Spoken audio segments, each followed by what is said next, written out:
Hello, everybody. It's Hazer here.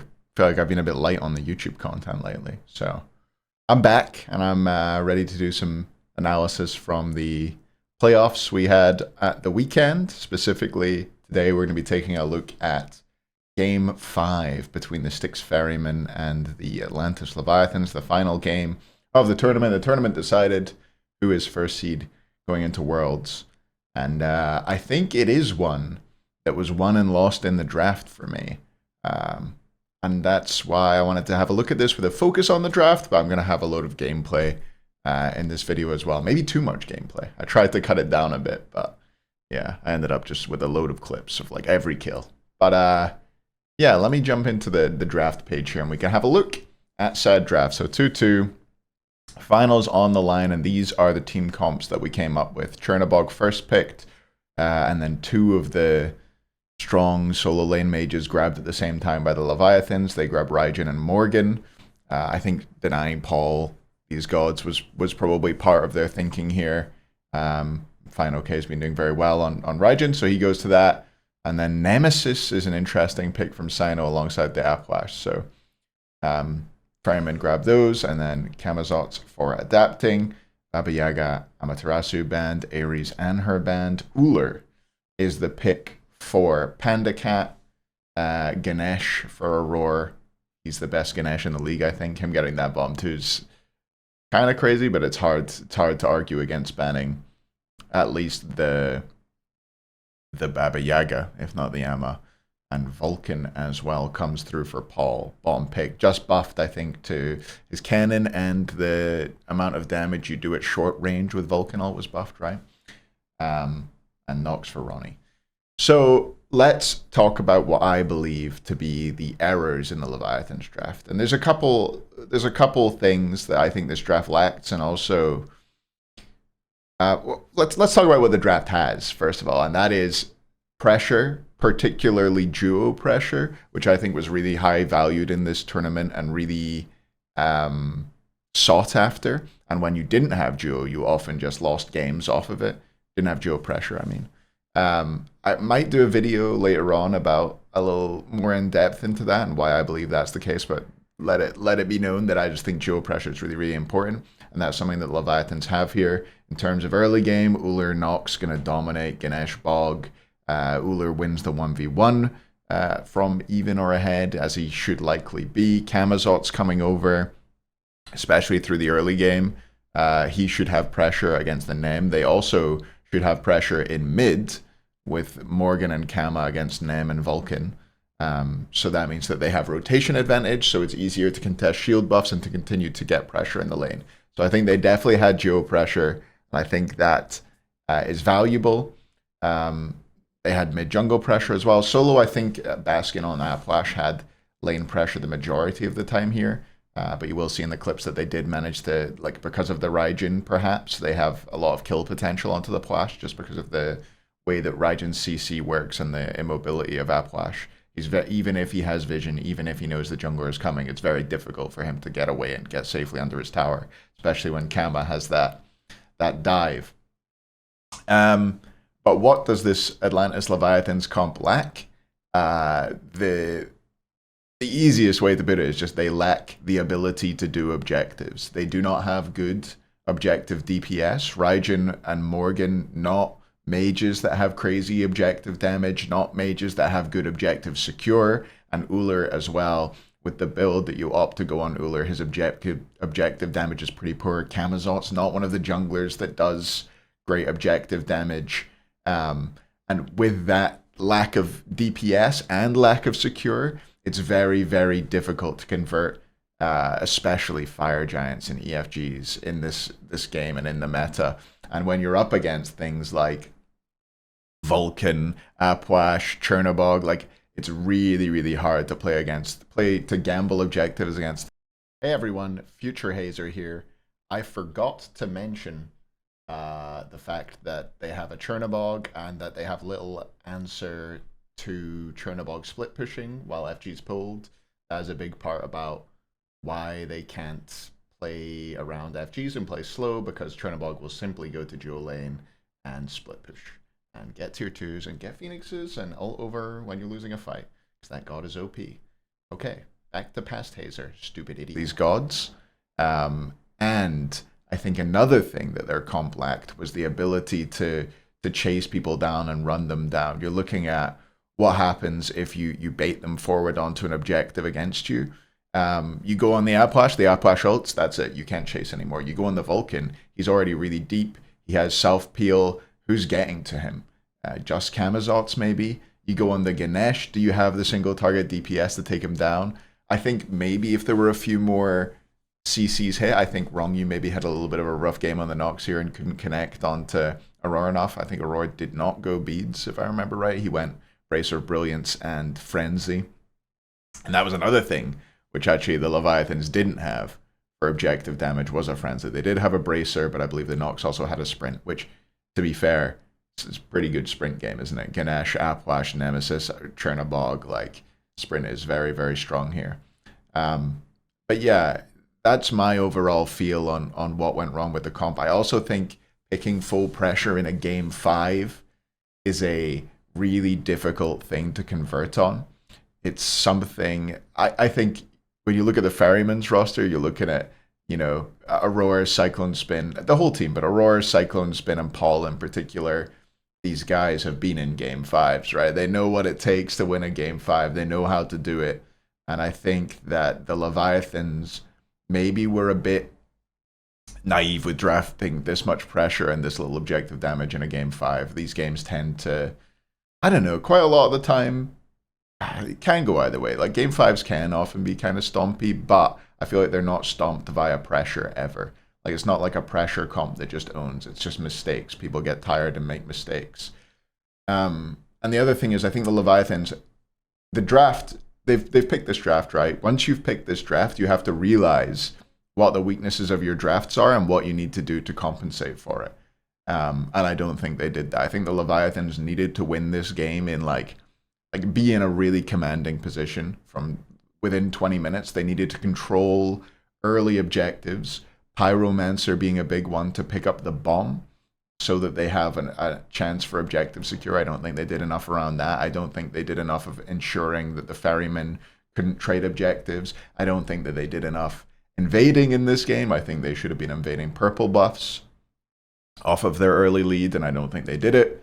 And overall, yeah, I think it was just like Styx Ferrymen, who have like a very strong ability to shot call in the late game and a very strong ability to have a game plan and stick to it. And I think the Leviathans lacked that. I think it is really hard in these. That's why I don't like this kind of draft in this situation. I think it's really hard to say to players, okay, you've been playing for 4 hours already. Now you need to have a perfect game where you invade cleanly and you never get punished off of those invades. And you need to get these invades off. Otherwise, you're going to lose because the other comp just outscales you. And you need to really make these definitive, strong calls and stick to them as a team, which I think is yeah. I think they'll have learned some lessons from this game. But yeah, I'm interested to know what you think. Let's jump into the gameplay, and then at the end, maybe we'll jump back to the draft and have a look and see what opportunities the Leviathans could have had to change this draft to make it a bit better. And we're into the gameplay. So yeah, this is mostly just going to be watching how the Leviathans ran the early game and how little they got off of it. Obviously, adapting starts off in the duo lane, which is what I would have suggested. I think that putting this Chernabog behind and putting the Ullr ahead allows him to try and run the lane, maybe get some solo kills later on. You can see ganks from behind when they get a second kill, this one onto Aurora. They just run him down. A couple early kills on the duo side, get the Ullr a little bit ahead. I like it. You can see their first attempt to pull an objective here and just how absolutely pitiful their objective damage is. Aurora and Cyclone's been able to stop this pretty much alone. I'm not sure if they spotted Paul coming up from the green buff side. They will have seen Sino walking over a ward in mid there as well, so they just decide to reset. Starting off objectives. This is a cool gank onto Baskin, actually. They force out the beads, and they can just run him down onto the tower. They actually, like, Final K engaged super early, just in case there was an early ward. You'll see here, they clear... Oh, he goes and clears the ward. You can see Final K clearing the ward. And And then maybe you can see why they've picked into this comp and this specific matchup in solo. They really want to punish Baskin. I wonder if he could have beats. I don't know. It's very difficult to survive. You can see even through the beads, you get 2 taunts onto you. So very, very difficult to live through that one. And that's not accounting for the slow from the 2, which you kind of, like, it stops you escaping cleanly. Also, again, they're looking to punish Baskin. This time, though, he's closer to his tower. He gets under it. And despite having no beads, the damage just can't really be applied. Cyclone Spin rotates over. At this point, still even with the Uller, but not able to connect onto Final K, so he ends up dropping this kill. And that should put this Bog even further behind. You can see that Nox and Uller are sticking around in the duo lane here, pushing the tier 1. But in terms of how this actually turns out, they traded like tier 1s, and I think even the Ferrymen got the beacon. Aurora caught out in the jungle. This is a little bit after that fight. You see Cyclone's back in duo side. Aurora caught out and taken down. They'd go for Match Brought. It went for Talisman of Energy to try and keep himself alive. He actually keeps this breastplate at tier 2 for a while. Then they overcommit in mid. You can see now what the punish kind of looks like if you go too deep. Namel onto Rongyu. Rongyu's CC. Difficult to reach Paul with that. He manages it and he gets the beads, but I mean, he dies for it. So now you've got to kill Paul again off of this. And killing Paul's not easy. And meanwhile, they did get like something off of their duo pressure. Still both level 12, but it's Panda Cat able to do enough to pick up that kill. I found it interesting. I didn't know that this was a thing people did. I thought everybody put a point in the 2 for like running out of base and stuff like that. But no points in the 2 from Mr. P-Cat. And off of that solo kill, you're thinking, right, okay, Gold Fury and Pyromancer spawning. You've got a solo kill in the duo lane. Let's take advantage of that. 0-3 Chernobog. Surely now you're going to play off of that.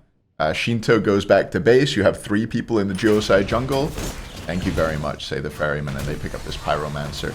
I actually, yeah, I think that's pretty bad. And the thing is, it offsets... It doesn't offset the Gold Fury and Pyromancer timers by much. They get gold off of this. That's a trade that the Ferrymen are happy to make at this stage in the game. Cyclone Spin again rotating over towards solo lane. They're really trying to punish Final K. Is he already got the bug at this stage? He gets a bug in this game where he's constantly, yeah, he's booged up. Constantly Raijin ult-ing. Why is it always Final K with these Raijin bugs? Huh? He goes invisible and now he's constantly ult-ing. But anyway, another rotation over to the solo side by Cyclone Spin, which is pretty soundly punished. I think it's adapting oversteps the mark, trying to chase here, and ends up dying to Baskin. Baskin did a ridiculous amount of damage in this game, by the way. And this was a pretty messy fight by the Leviathans, but there they are. They're 9 kills to 2. Gold lead, 2k, 2.5k maybe. And I think this is about where their gold lead peaks at 2.5k, which is a bit ridiculous given the early game dominance of this comp. An 0-4 Cyclone Spin down a level. When we last checked in at this stage, he's level 15, the same level as the Uller. Another pick off onto Aurora. They just about still have the damage to kill him at this point, but you've got to realize that you're running out of time to do that. And now I think they pick up Pyromancer. They get their first bomb. Which is good. I definitely think they should have been putting priority on getting the first bomb, which they didn't. Put priority on at least getting this one. And I think they end up with one more as well. At this stage, you're probably still lacking DPS for fire. You can't get it low enough for the bomb to secure fast enough to not get punished. Unless the other team simply has no idea you're on it. But they have 3, you can see 3 blue wards around it. No surprise it's going to be coming through or the Ferryman on that objective. But then you get the Pyromancer. You're up. You have the advantage. You've got the early mid-game comp, and you just let the other team do the Primal Fury. Per map management, despite having Oracle Vision, they know that's going on. Or maybe they didn't. Maybe they had no idea. But that's a joke. They get punished. And here you can see what happens when they try and pull it. You can see the space control there from Aurora, by the way. Aurora's ult. You've got Vulcan ult, you've got Plash spacing. It's very, very difficult to stay grouped as the Levi's, which seems to be a problem that they don't have at all on the Ferrymen. By the way, look at this fight. FG pulled. They get it down to about half. Sino flanking, just causing problems, making it so that they can't stick to it. They know they don't have the DPS to burst it before they get there. They know they don't have the secure to out-secure them. So they're pulling it. They're trying to bait a fight. The Ferrymen know better than to step in too early and Cyclone Spin as Chernobog ult. Which didn't get nerfed, by the way. By the way, he is 0-4, and he's a level ahead of Panda Cat at this point in the game. But he has ult, and he doesn't have to use it. He did use it slightly before this Pyromancer was pulled. This is the point where I think this is where you have to make a ballsy call if you're the Levi's and gamble this FG. You've got 2 bombs, you've got DPS, there's no Chernobog ult available as I was showed here when I was recording the clip. It's down for 20 seconds. They should know that. But they didn't pull the fire. They continued to just kind of slowly hope that the Ferrymen were going to give them the win, which the Ferrymen did not do. Look at Panda Cat's DPS on fire, by the way. It's absolutely pitiful. he's been hitting it for like 10 seconds. He's used all of his skills. He's hit it as hard as he can. Yeah, nothing happened. So... Did they get Sino speeds there or something? They did get Sino speeds, but you can see just how bad their DPS on fire is. I don't know if they even should have tried to hit fire. Maybe the better thing to do is just to... You need to path more aggressively, get more aggressive wards, and look to play deeper in the enemy jungle and push towers and things like that and look for pits. I don't think pulling fire was the right call at all. And now Chernobog over on the duo side again, split pushing it. They get it down to 40%. He's not even ulting in. Raffi's trying to jump on my desk. No jumping on my desk, Raffi. And now he ults in after the Plash ult takes 2 people down to like 50%. Panda Cat and Adapting get absolutely owned by Baskin and Aurora. They get slowed out by the Chernobog ult. They run out. Now look at their health bars. They can't contest this anymore. Cyclone leisurely clears a sentry, and look at this DPS. Vulcan plus Plash plus Chernobog and them there for good luck as well. That objective DPS is just ridiculously more powerful than what the Levi's had. And now Pyro gets pulled, grabbed by the Ferrymen. They go over, they grab the Gold Fury, and you're about to see the graphs just telling the story of, oh, we're winning slightly, we're winning slightly, we're winning slightly. Oh, we've pretty much lost the game. Go from now the Ferrymen have a lead that is about the same size as the largest the Levi's lead has been over the last 28 minutes of the game or whatever. And they're just so much more decisive, I feel like, in this game. The Levi's, the Ferrymen rather, once they get the lead. You look at them, they just go in. They go into mid, they commit, they get people low, and they say, okay, we're getting this Phoenix and we're getting out. They get the Phoenix, and then they just, oh, they kill Panda Cat as well, don't they? Yeah. And then out they go. Adapting around the back, doing no damage. And yeah, it's just, at this stage in the game has fallen apart. I can't remember how much more of this there is. Another 3 minutes, I think. Yeah, another 3 minutes or so of gameplay. Ferrymen get their second fire after taking down the mid and duo side Phoenixes. I feel like Cyclone probably should have killed Shinto there. I don't know if he messed up his beads. There used to be a bug with Morgan Le Fay too, I think, where it would hit you despite you beadsing. I don't think that's what happened there. I think he just missed it. They chase hard, but nobody's really all that low. I think Cyclone was the lowest of the group. Adapting gets onto Paul, but you can see again the space control provided by the gods that the Ferrymen have, that the Levi's just don't have. When they were getting chased into, they couldn't return any damage whatsoever. You don't want to be chased as Ullr, you don't want to be chased as Nox, you don't want to be chased as Kamazots, you know? You can't, like, fall out and do damage on them chasing you. Whereas with, like, Vulcan and Apwash especially, this was really weird pathing by Sino, by the way. Went for the Duo Phoenix, 1v1 with Adapting, ends up pathing through the Titan room, gets back out on the solo side.